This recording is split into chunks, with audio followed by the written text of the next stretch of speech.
Feliz tarde, amigos, bienvenidos a su espacio Venezuela Empresarial por Unión Radio 105.3 FM.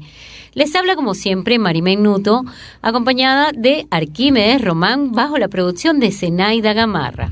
Les invitamos desde ya a seguirnos por nuestras redes @BE Piso Empresarial, @BE Piso Empresarial, bien importante que ustedes interactúen con nosotros, puedan enviarnos sus opiniones, sus informaciones, sus sugerencias, cuál es la opinión que tienen acerca de este tema que vamos a estar conversando el día de hoy. Ingresen también a www.venezuelaempresarial.com.be para que usted pueda conocer la actualidad del sector productivo del país. Ese sector que cada vez está más deprimido, ese sector que cada vez está más pequeño, ese sector que cada vez está más golpeado, esa empresa venezolana que hace tantos esfuerzos por sobrevivir.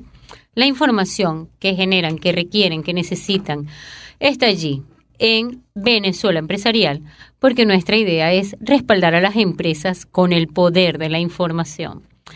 El tema que vamos a tratar el día de hoy, vamos a seguir abordando el tema de las emociones en Venezuela. Esto a raíz, por supuesto, de estos últimos días, este mes de agosto, este gris agosto, donde quizás sentíamos después de ese 30 de julio, ese esperado 30 de julio, tantas cosas iban a pasar antes de ese 30 de julio. Esas redes, esa comunicación de boca a boca, esas protestas en las que participamos, que no descansamos, que estuvimos día, noche, tarde y madrugada, muchos conectados y activos en la protesta. Esperamos con mucha ansiedad ese 30 de julio y al día siguiente sentimos que nos apagaron la luz, o que nos apagaron la música. Entonces amanecimos con otro estado anímico muy difícil y este mes ha sido un mes de una lenta recuperación anímica, de no saber exactamente hacia dónde vamos, un mes donde nos sentimos a la deriva, donde muchas familias quizás están en sus mesas de familia a la hora de compartir lo poco o lo que tengan aún para compartir en familia de alimentos, a tomar decisiones a veces muy difíciles. Nos quedamos, sobrevivimos, ¿cómo hacemos? ¿Qué cambios tenemos que asumir en nuestra familia para seguir en Venezuela? Hay que trabajar 4, 5, 6 veces más para ganar la 10ª parte de lo que estamos ganando para que nos rinda el 1% de lo que nos rendía antes. Tomar todas esas decisiones o decidir irnos del país también podría suceder.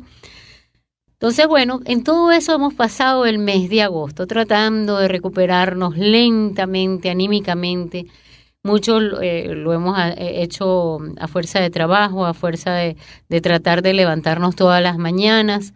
Esas mañanas que, como los venezolanos siempre decimos, qué fuertes somos porque nos levantamos todas las mañanas y nos atrevemos a seguir adelante. Nos atrevemos a levantarnos de nuevo, a llenarnos de ánimo, a ver cómo hacemos para seguir. Vamos entonces a conversar sobre esto, amigos, cómo lidiar con la tristeza, la depresión, la angustia, la desesperanza y todo lo demás que ya nos habían anunciado. Eso del sapo que estaba dentro del agua caliente y entonces como estaba dentro del agua caliente y no se calentó de inmediato, sino que se fue calentando poco a poco, el sapo llegó a perderle el miedo y no saltó, no se salvó, se quedó ahí muerto. Y bueno, la desesperanza prendida y todo eso que hemos conversado. Amigos, estamos ya con Arquímedes Román, como ustedes saben, él es mi compañero, aliado y amigo. Él es socio de la firma SAIC, de la Sociedad de Asesores de Industria y Comercio y consultor de empresas. Últimamente, además, pues bien sonado en las redes sociales con unos audios pues excelentes que han hecho algún análisis acerca de la situación del país. Feliz tarde, Arquímedes, ¿cómo estás? Feliz sábado, Mari, para ti y para todos los escuchas de nuestro programa. ¿Qué vamos a conversar en el día de hoy? Arquímedes, sobre este vaivén emocional, sobre este gran cataclismo emocional que tenemos los venezolanos y cómo podemos responder a eso. ¿Qué me puedes decir acerca de las emociones, de esas emociones básicas que bien es cierto que las vivimos todas un poquito, pero qué son las emociones y cómo las vivimos? Bueno, fíjate, un poquito para orientarnos todos, las emociones básicas son mucho menos numerosas de lo que la gente piensa, porque son básicamente 4: el miedo, la rabia, la alegría y la tristeza. Pero esas se combinan y tienen derivaciones en muchas otras emociones y sentimientos que constituyen todo un universo complejo de la conducta humana. Pero son básicamente 4. Fíjate, esos son como los sabores. Los sabores son 4: dulce, salado, amargo y ácido. Pero uno en la comida siente infinidad de sabores, pues es la combinación de los elementos. Así ocurre también en la psicología de las emociones. Son 4 las básicas, pero la combinación de ellas produce resultados y comportamientos y conductas muy diferentes. Significaría entonces que, por ejemplo, cuando la gente te dice, mire, ¿cómo estás? Y la persona te responde angustiado, preocupado, estresado. Quizás todas esas tienen relación con tristeza y podríamos asociarlas de alguna u otra manera de que son derivadas o asociadas a una emoción en particular. O quizás miedo. O quizás miedo. Porque si alguien dice angustiado, eso lo relaciono yo más con miedo que con tristeza. Pues. Uh-huh. El que está con tristeza dice, oye, me siento deprimido, hoy me abatido, levanté mal. Uh-huh. Pero eso es tristeza. En cambio, el que está preocupado, angustiado, eso está relacionado con otra cosa, con otra emoción básica, que es el miedo. Así es. Y ahora el miedo en este país está siendo manufacturado prácticamente. De eso justamente quería conversarte. Sabes que, bueno, hemos conversado en todos los programas anteriores acerca de en qué punto nuestra población o la ciudadanía de este país hemos sido quizás víctimas o hemos sido pasivos, objeto de alguna estrategia muy bien diseñada, donde hay un guión que ya ha ocurrido en otros países, donde todo ha sido de manera instrumentada a llevarnos hasta acá. ¿Es acaso el miedo una estrategia de dominación política? Todo esto es parte de una estrategia y estamos respondiendo como buenos corderitos. Pero ahora el miedo tiene distintas etapas y connotaciones, porque tiene la ansiedad, tiene el pánico, el terror, pero en generalmente el miedo puede producir distintas conductas en la persona, porque el miedo puede de pronto convertirse más bien en un desafío para que la persona pues se envalentone, por decirlo de manera sencilla, y supere la causa que genera ese miedo. Como esos animales que cuando se sienten atacados enseguida reaccionan. Tiene la adrenalina, pues. Pero también el miedo puede convertirse en un elemento paralizante, inhibitorio. Y esa es la forma en la que generalmente las tiranías, las dictaduras y los grupos que procuran el control psicológico de poblaciones usan el miedo para paralizar a la población, para mantenerla sumisa, inhibida. Y eso lo vemos aquí perfectamente en nuestro país, porque cuando uno ve que, por ejemplo, los diputados, que son los políticos que tienen el mayor blindaje legal, oye, si un diputado lo detienen sin pararle un milímetro a su inmunidad parlamentaria, lo detienen, lo entierran en un calabozo sin ninguna consideración humana y dice, oye, si eso le pasa a un diputado, ¿qué le pasa al hijo de Josefina? De tal manera que la gente entonces empieza a comparar y a sentir temor.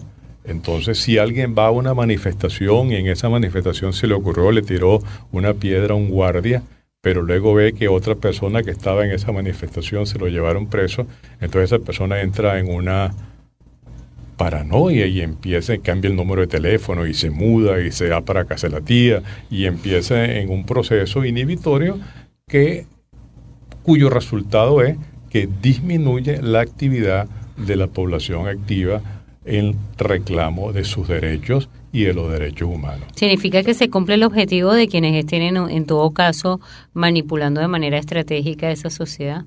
Claro, el miedo es una forma de dominación, una estrategia para consolidar una dominación política de un país. Y en Venezuela no hay duda que estamos frente a un aparato poderoso, inteligente, muy bien armado, que tiene muchos mecanismos para inducir miedo en la población. para que la gente se inhiba. Unos se inhiben y otros hacen lo que hace cualquier elemento vivo frente al miedo, corre, es decir, huye, se va del país. Así es. Entonces, ¿qué es lo que es? Una población con muy poca capacidad de acción. Pero el miedo, ese miedo puede superarse. Esa es la buena noticia. Si hay los dirigentes y las actividades y las conductas adecuadas, puede lograrse que la población salga de ese sopor, de ese temor, de esa inhibición, de esa parálisis y recupere su capacidad de acción para la reconstrucción de la democracia en el país. Arquímedes, te voy a hacer una última pregunta antes del corte comercial. ¿Qué ocurre con esta relación de las emociones y ese cumplir el guión como lo hemos venido haciendo hasta ahora, a pesar de todo ese activismo y de todas esas ganas y de tanta población queriendo realmente hacer algo para cambiar el sistema?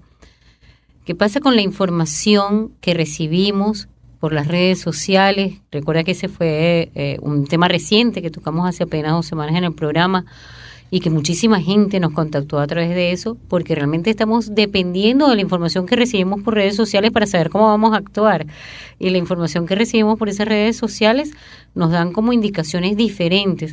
Unas nos llevan al desánimo, otras nos llevan a la rabia, otras nos llevan al odio, otras nos llevan a la tristeza, otras sencillamente nos desaniman. ¿Cómo manejamos toda esa infoxicación? Bueno, pero es que precisamente la estrategia de utilizar el miedo como elemento de dominación es a través de la información, porque tú no puedes transmitir el miedo por ondas hertzianas, ¿no? El miedo lo transmites con información, y la información puede transmitirse con hechos que informan, hechos que producen reacciones porque tienen una información en sí misma a través de la radio, a través de la televisión, a través de las cadenas y a través de las redes. Entonces, las redes están indudablemente contaminadas de información que induce miedo. Algunas son cándidamente colocadas allí por personas que son maníacos del uso de las redes y otras son colocadas diabólicamente por estos organismos laboratorios de construcción y de transmisión de miedo. Entonces, las redes es un elemento muy importante, hay que saberlo manejar. Hay personas que creen que tienen el deber de que todo lo que reciben tienen que transmitirlo o tienen que evaluarlo. No, tú tienes que realmente filtrar cuáles son las fuentes de la información que realmente es valedera y cuál es la información que debe retransmitirse, porque tú no puedes, sin darte cuenta, convertirte en un tonto útil. Así es, sí. Retransmitiendo información que multiplica el miedo o que le hace juego al aparato sistemático del terror político. Sin haber verificado previamente la fuente, sin saber si eso es una información real o no, o haciéndote eco de rumores, incluso en las redes sociales, algo que de verdad creo que nos atormenta muchísimos, tejiendo parte de una matriz creada intencionalmente, que se nota que son matrices de opinión creadas intencionalmente, y entonces yo voy, me formo parte, yo me anoto y digo que sí, que estoy de acuerdo con eso, en lugar de, y estamos creando con eso grandes enfrentamientos y confrontaciones de personas que estamos del mismo lado, de personas que estamos encausadas a lograr lo mismo, con un mismo objetivo y con un mismo propósito, y lo que pareciera que nos estamos haciendo por las redes sociales es autosabotearnos, ¿no? Yo creo que valdría la pena hacer una campaña que pudiéramos llamar "No le hagas el juego al aparato del miedo", si no te conviertes en un tonto útil retransmitiendo información que contribuye a inducir miedo en otras personas. Piensa primero, evalúa antes de retransmitir una información por las redes sociales. Así es, estoy totalmente de acuerdo contigo. Pienso que hay 3 mensajes ahí bien importantes y que tenemos que rescatar de este inicio de análisis y algo más con Arquímedes Román. Y es que ciertamente las emociones son perfectamente naturales en el ser humano. Las personas tienen que sentir emociones, necesitamos sentir emociones, pero esta emoción predominante en Venezuela, más asociada quizás al miedo que a la tristeza, o más producto del miedo que de la tristeza, tiene pronto que desembocar en alguna reacción natural de los seres humanos, de la ciudadanía, de la sociedad civil, para que desde esa emoción podamos levantarnos, podamos reaccionar, podamos dar una lucha que realmente pues pueda llevarnos a feliz término y que no perdamos la esperanza de que eso sigue estando cerca, sigue siendo pronto y vamos a tenerlo aquí. Así que bueno, vamos a dedicar el programa del día de hoy a conversar acerca de esas emociones, qué hago con ellas, cómo no le hagas el juego al miedo y cómo llevar a cabo una misión en Venezuela, una campaña en Venezuela que realmente permita que la ciudadanía tenga el derecho a seguir llevando a cabo su derecho a la protesta, su derecho a la legítima defensa y a levantar el país y construir democracia. Ya regresamos con Unión Radio en Venezuela Empresarial. Amigos, estamos de regreso hoy en Venezuela Empresarial. Estamos conversando acerca de las emociones, de cómo se encuentra Venezuela emocionalmente. Este mes de agosto tan difícil, como digo yo. Pues ese mes donde muchos hemos reaccionado de diferentes maneras. Hemos analizado un poco al inicio del programa acerca de esas emociones básicas, esa estructura del miedo, ese miedo que quizás ha sido inducido de manera estratégica con intenciones, por supuesto, de dominación política. Y bueno, no le hagas el juego a la campaña del miedo. Y bueno, amigos, estemos ya en cabina con el profesor Carlos Rojas Malpica, médico psiquiatra. Él es profesor de la Universidad de Carabobo. Muchos lo conocemos como Carlucho Rojas. Bienvenido, Carlucho, ¿cómo estás? Gracias de verdad por venir a este espacio. Bueno, buenas tardes, Mari. Un placer, gracias por invitarme a compartir contigo y con tu audiencia algunas ideas vivencias sobre lo que estamos viviendo en Venezuela en este momento. Te iba a preguntar, ¿hay más pacientes hoy en día? ¿Piensas que es mayor la necesidad en estos momentos de apoyo psicológico, apoyo psiquiátrico, apoyo terapéutico en el tema de salud mental? Definitivamente creo que sí, que en este momento se ha incrementado. Si tú me preguntabas hace 20 años si las situaciones políticas producían ansiedad, tristeza o estados patológicos o próximos a lo patológico, yo te hubiera dicho que más que las situaciones políticas, los temblores, que por cierto hoy hubo uno en Caracas. La gente se movilizaba mucho, los fóbicos, le tenían mucho miedo. Después que pasaba un temblor, aumentaba la cantidad de fóbicos que iban a las consultas porque tenían miedo de quedar atrapados en los ascensores o en espacios cerrados. Pero en este momento sí hay un sufrimiento, yo llamaría... más que tristeza, más que miedo. Sí, un sufrimiento generalizado. Colectivo. Uh-huh. Esa es la sensación que uno tiene, de que hay un sufrimiento colectivo en el venezolano. Y que a partir de ese sufrimiento se elaboran muchas respuestas, algunas de retracción, como las que acaba de señalar Arquímedes Román, con mucha propiedad, otras de combate. No olvidemos que, por ejemplo, Víctor Frank decía que el sufrimiento es una tensión fecunda. De tal manera que, y que Freud, por ejemplo, decía que el placer es el producto de la liberación de una tensión dolorosa. Parece paradójico, pero si uno no siente dolor, no puede sentir tampoco placer. Siento que sí, que hay un momento de sufrimiento colectivo, todos estamos sufriendo, no me excluyo. Uno tiene que reconocer lo que está viviendo. Y una vez reconoce lo que está viviendo, examinar sus causas, si es que uno sobreestimó la fuerza que tenía para producir un determinado efecto, inclusive efecto político, y entonces eso produce una gran frustración. Así, eso es justamente de lo que quería hablar. Yo pienso que todas las personas, en algún momento político en estos últimos años, especialmente desde 2014 para acá, todos pensamos, no, bueno, es que cuando llegue tal cosa, cuando pase, cuando le toque la crisis a esta persona, a esa familia, ahí sí va a haber realmente el lío y se va a aprender el problema y entonces va a haber una reacción. Pero como eso ha ido más bien tocándonos a todos. Yo creo que todas las personas, todas las familias. Yo no creo que exista en Venezuela una sola familia que esté libre de alguna afectación de algún tipo. Todas han sido afectadas por una u otra causa. O alguien porque no le ha conseguido medicinas a un enfermo en la familia. Otras tienen familiares detenidos. Hay personas que tienen familiares que han sido lamentablemente y vilmente asesinados.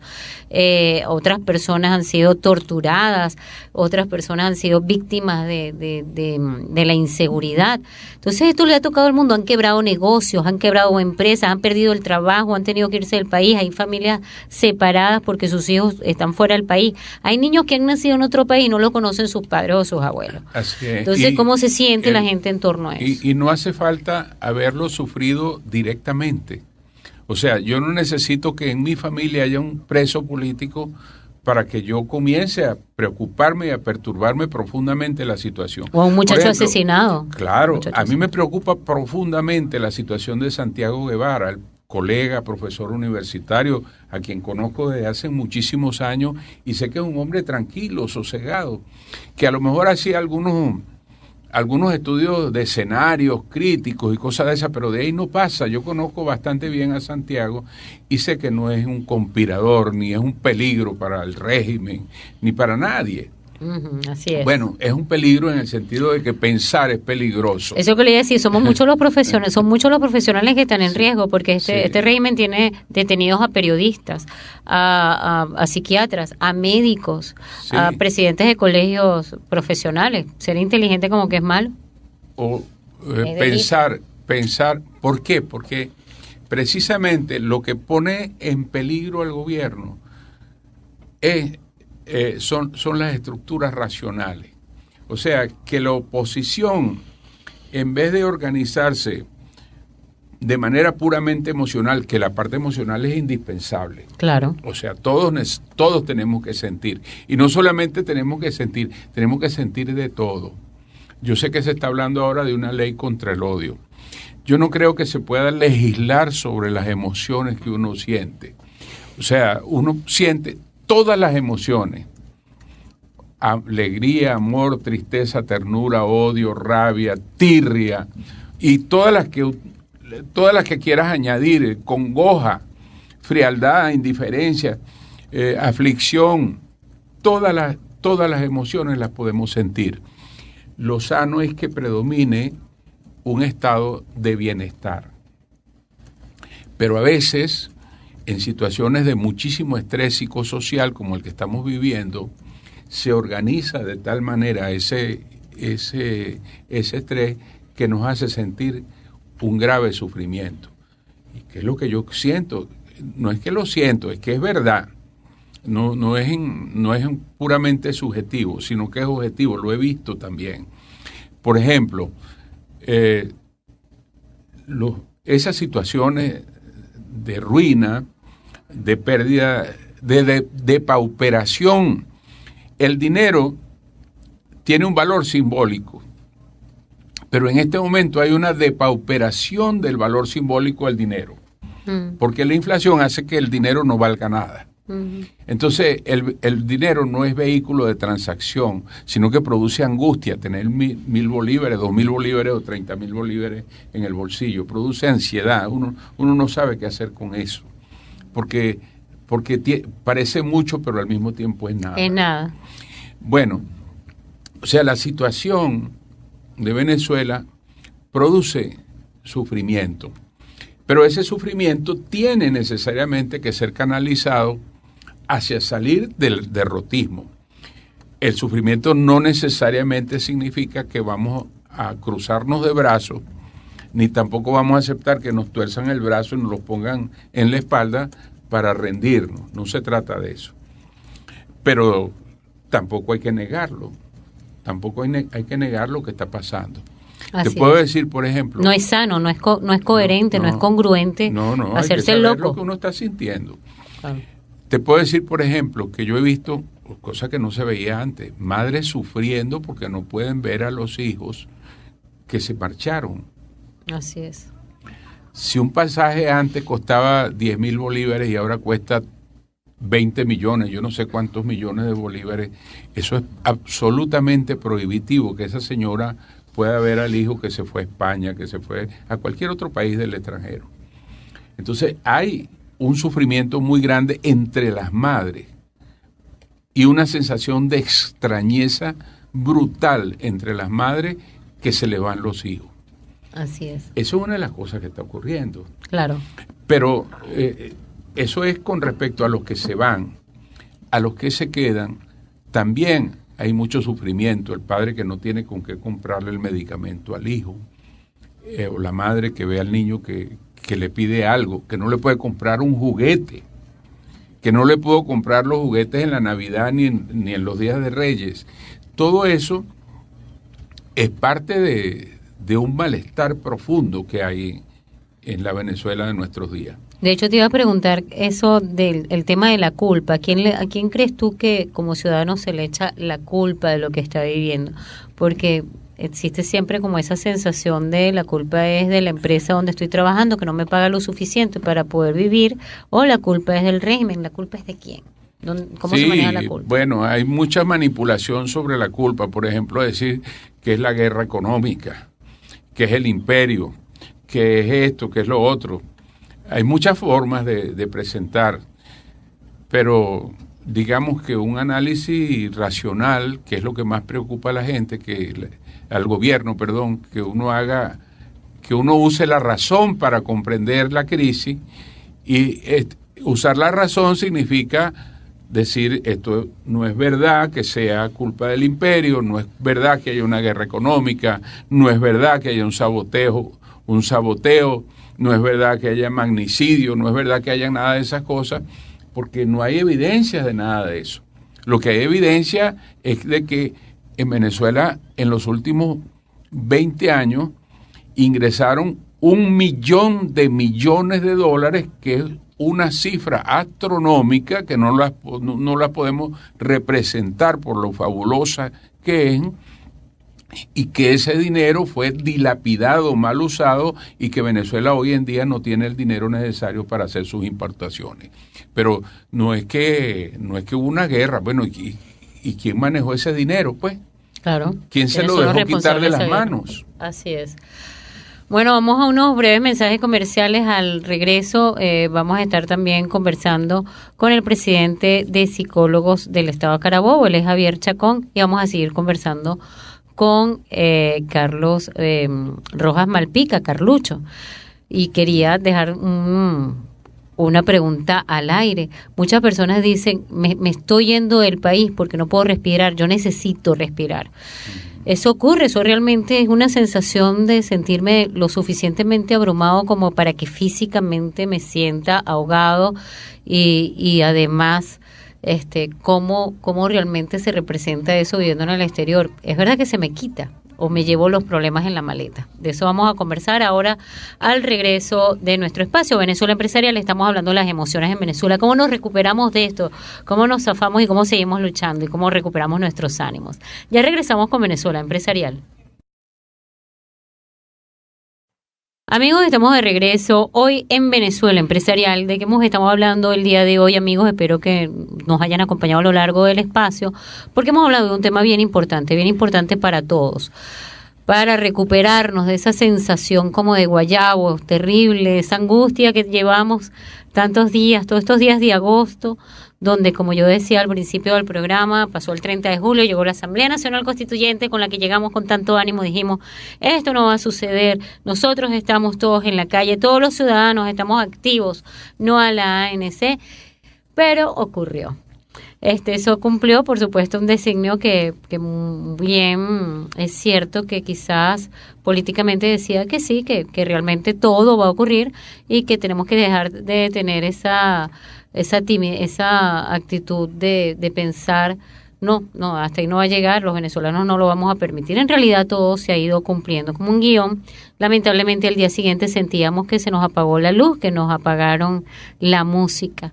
Y entonces, bueno, todos hemos reaccionado de manera diferente a lo largo del programa. Hemos hablado con el doctor Arquímedes Román, también con el doctor Carlos Rojas Malpica, acerca de este sentimiento de sufrimiento generalizado colectivo, de un tema de miedo y de qué hacemos acerca de ese miedo, cómo nos zafamos de ese miedo y cómo reaccionamos de manera positiva. Y ahorita tenemos al aire, vía telefónica, al licenciado Javier Chacón. Él es presidente del Colegio de Psicólogos del Estado de Carabobo. Bienvenido, Javier. Gracias por aceptar nuestra invitación al programa. Gracias por la invitación. Aquí a tu disposición para participar en tu programa con todo gusto.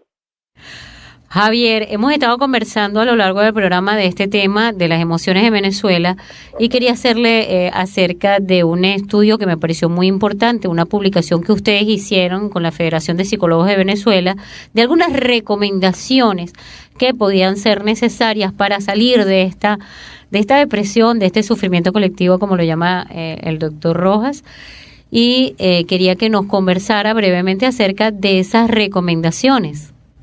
¿Cómo no? Fíjate, para nosotros lo que sucede en Venezuela es un gran duelo. Ya el miedo se queda corto, ¿sí? Si nos entramos es en un proceso de duelo, en el sentimiento de una pérdida. Algo así como cuando tú pierdes un ser querido y no sabes qué hacer y sientes un dolor y tienes que elaborar un duelo y tienes que trabajar todo ese proceso. Un poco así es que se encuentra el venezolano. Y no solamente por las cuestiones políticas, sino por todas las situaciones de la partida de un familiar, familias enteras yéndose, o familias que se parten porque la mitad se va y la mitad se queda, hijos yéndose. Y la sensación en el humano que queda es de un gran duelo. Entonces, en cuanto a las recomendaciones, hay que hablar.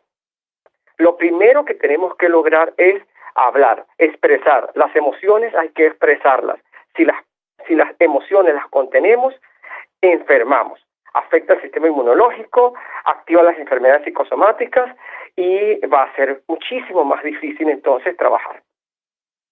Así es. Entre esas recomendaciones, lo que conseguimos en la producción del programa, encontramos unas bastante interesantes. A grandes rasgos se habla de evite seguir el juego a políticos o líderes que acepten, utilicen o aprueben el lenguaje o actos violentos, ejerza su derecho a expresarse sin causar daño a otros, reduzca su exposición a programas de televisión, prensa o mensaje electrónico. Hemos hablado reiteradamente en este programa de eso, acerca de validar y de tener el criterio, el razonamiento para no dejarnos llevar por informaciones que estén creadas en laboratorios del régimen que pudiesen estar queriendo influenciarnos o llevarnos hacia reacciones que quizás no son las más sanas en estos momentos.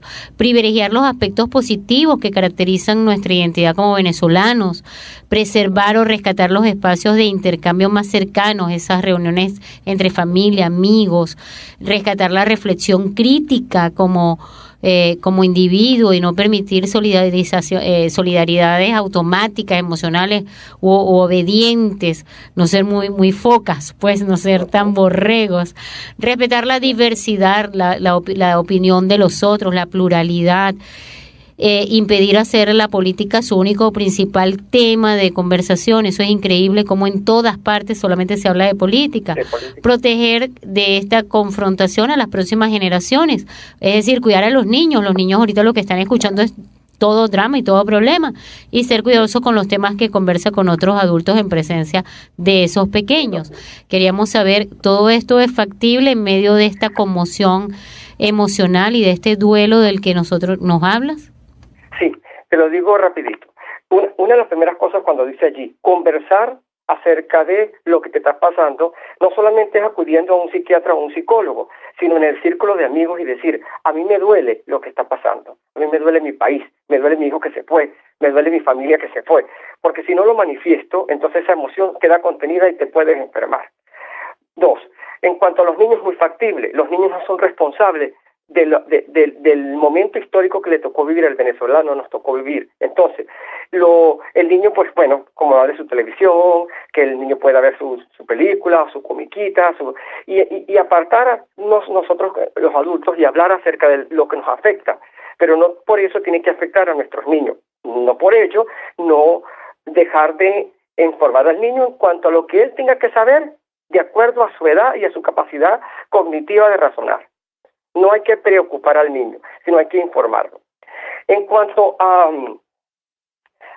toda esta parte de evitar hablar todo el tiempo de política, es que fíjate, desde que nos paramos hasta que nos acostamos, 24 horas al día, no podemos estar pendientes de un canal de televisión y pendientes de una noticia política. De una u otra manera, hay otra cosa más importante en tu vida. Eso no quiere decir que neguemos lo que está sucediendo. Le estamos diciendo a las personas miren a su alrededor.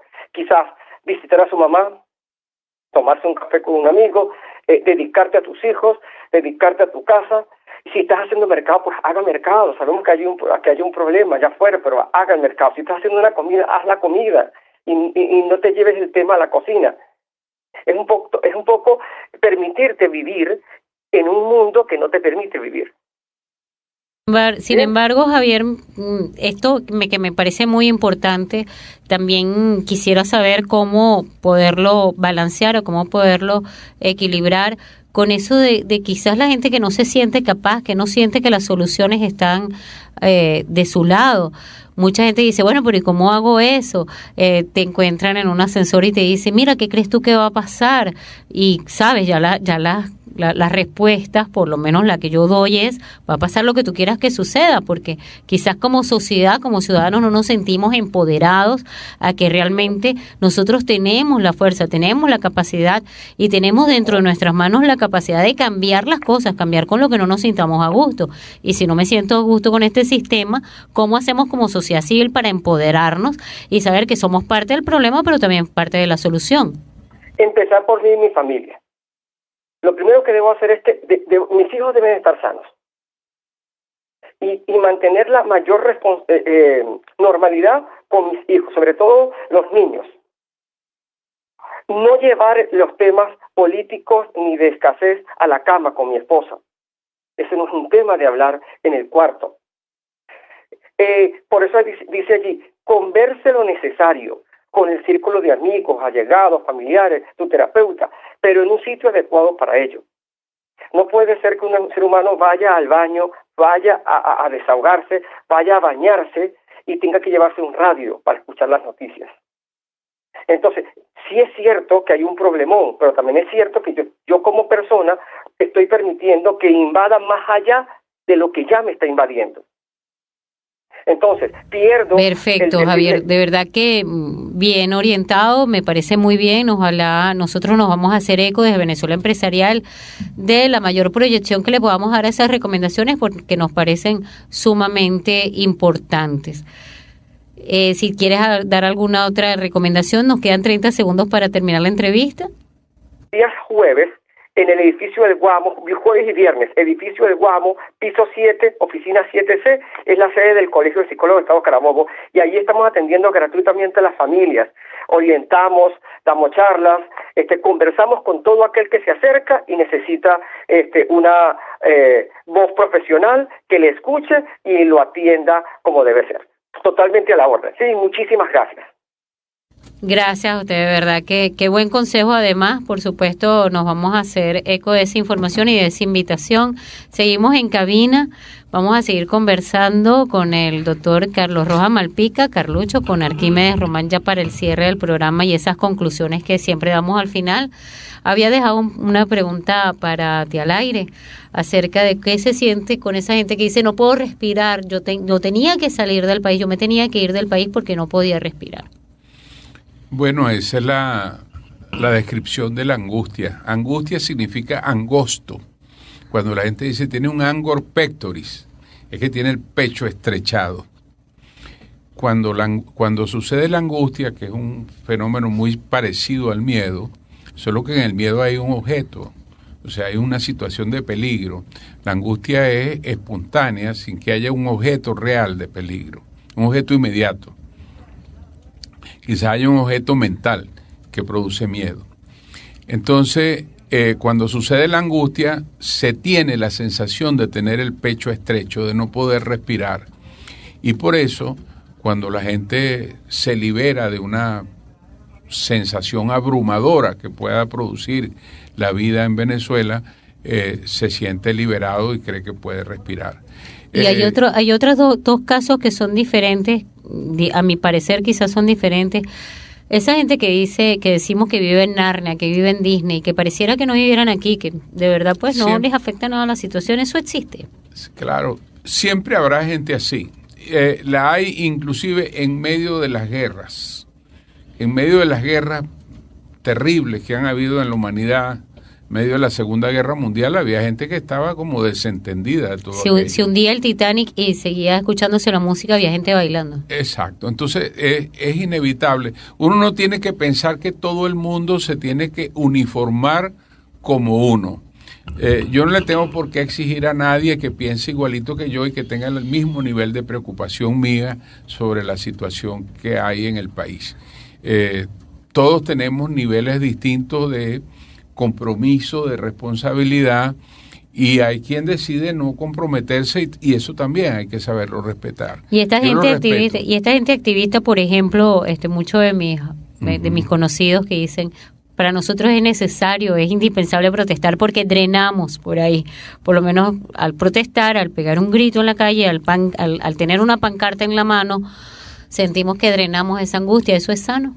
Bueno, en los 3 meses esos de intensas protestas, yo creo que hubo el mayor grado de romanticismo que yo he visto en mi vida y que ha ocurrido en la Venezuela en el siglo XX y en el XXI, no sé si en el XIX, durante la Guerra Federal o en la Guerra de Independencia hubo algo parecido. Pero hubo una gran romantización y una gran producción simbólica. Esa situación tan romántica hacía que la gente tuviera incluso conductas temerarias, de alto riesgo de vida. Esa situación colectiva tiene un gran valor catártico también, pues, porque refuerza a la persona, se siente heroica, etcétera. Toda emoción tiene un componente tanático que lo vincula con la muerte y un componente erótico que lo vincula con la vida. Tiene los dos componentes. Las conductas románticas que veamos, por ejemplo, una señora mayor que envuelta en una capa en una bandera de Venezuela se enfrenta a una tanqueta. O vimos un hombre joven desnudo con una Biblia en la mano enfrentándose a una tanqueta. Eso indica un alto grado de romantización, un gran romanticismo en todo lo que ocurrió en esos 3 meses. Y eso al mismo tiempo tiene una gran carga simbólica, no puede ser de otra manera. Ahora, ¿qué pasa? Que en ese estado emocional tan fuerte que vivimos, era inevitable que después que ocurriera lo del 30 de julio, viniera una especie de frustración, porque se puso mucha pasión, mucho amor, mucha rabia también mucho odio, también mucha alegría, etcétera. Se puso mucho de todo eso y bueno, vino lo que nadie quería ver, que de todas maneras iba a ocurrir, porque se sobreestimó lo que se podía hacer. Bueno, muchísimas gracias, Carlos. Sin embargo, pues yo tengo la esperanza, tengo la fe, tengo la convicción de que vamos a rescatarnos de estas emociones. Tu comentario de conclusiones, Arquímedes. Mira, realmente ha sido muy interesante las opiniones de nuestros distinguidos invitados sobre la crisis emocional, por llamarla de alguna manera, que vive la población venezolana producto de la situación política y económica en la cual nos encontramos. Yo quería agregar como una conclusión general de que no olvidemos que en medio de esto estamos siendo sujetos de una gigantesca, diabólica y muy bien urdida manipulación del miedo. Lo que yo llamaría la fábrica del miedo. Hay una fábrica del miedo. ¿Qué producen la fábrica? Tienen sus productos. Y el producto de la fábrica del miedo es información. O sea, el miedo se transmite a través de información. Ahora bien, no debemos convertirnos nosotros en distribuidores gratuitos de esa información manufacturada que contribuye a acrecentar ese miedo paralizante. Y la idea es muchas veces la que hemos ya dicho. Hay que evaluar la información que recibe, hay que filtrarla y saber cuándo esa información merece ser retransmitida o merece ser producto para la acción, o simplemente es una información que hay que desechar porque proviene de esta malévola fábrica del miedo. Comparto totalmente. Hay que estar informado. Eso no quiere decir que hay que desinformarse, hay que estar informada para poder juzgar y actuar, pero no hay que intoxicarse o sobreintoxicarse con información. Hay que saber hasta qué punto la información es buena y en qué punto en adelante la información es dañina. Así es, amigos. Así que vamos a seguir en esa campaña de no le hagas el juego al miedo que te están creando. Nos despedimos recordándoles que nosotros queremos una Venezuela de primera, nosotros queremos una Venezuela empresarial. Me despido en los micrófonos Mari Menuto, Arquimedes Román, Brian Flores en la grabación, Luis Romero en los controles, María Andreina Machado en la gerencia de producción, Edgar Barrios en la dirección de la emisora. Feliz tarde, vamos a seguir adelante, vamos a llenarnos de ánimo, por favor, en Venezuela. Hasta el próximo sábado por Unión Radio 105.3 en Venezuela Empresarial.